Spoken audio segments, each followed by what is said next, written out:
అమ్మ తింగిరి నువ్వు తొలిపే ఇక్కడ వాళ్ళమ్మతం కదా కాబట్టి నీకు ఇచ్చేసిందిరా బాబు. లేకపోతే మహేష్ గారికి ఇచ్చేద్దండి. అబ్బే ఆయన టైపింగ్ చేస్తే ఇది నువ్వు ఎగిరెత్తమేంటి ఇక్కడ? నువ్వు ఎక్కడ సోదంటే తిరిగితే ఇంటికాడ పిల్లడు పాలకి ఎడతాడే. పాలు కాబట్టి మీ అమ్మని పాలు ఇచ్చామన్నాడు కదా. అవ్వా మీ అమ్మగా పాలు ఇస్తుందా? అవ్వా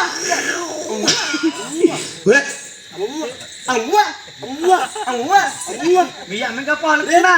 2750 రూపాయలు పింఛని తీసుకుంటా మా అమ్మ ఇంటికాడ ఉంటే మా అమ్మ పాలెత్తరా? అబద్ధం చేసుకోక మామా. డబ్బాలో పోసి కాసి గొడ్లు పెట్టాడు కదా మామా. ఆ అమ్మని మీ అమ్మని ఇచ్చేసి రామన్నాను. అయిపోలే అయ్య నేను కొల్లనికింత అయ్యేనే.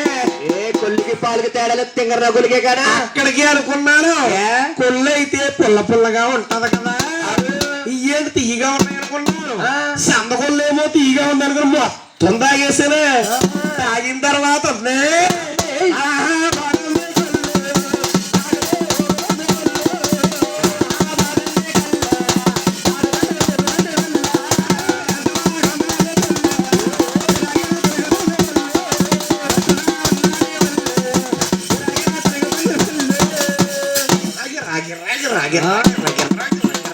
ఆయన ఎవరికి లంచారే వాళ్ళకి కొలికి తేడా తెలియట్లేదు.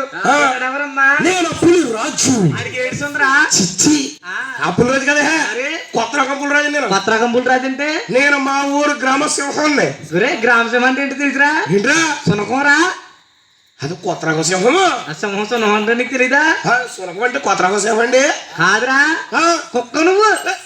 గజ్జి కుక్క నువ్వు. నేను కుక్క పిల్ల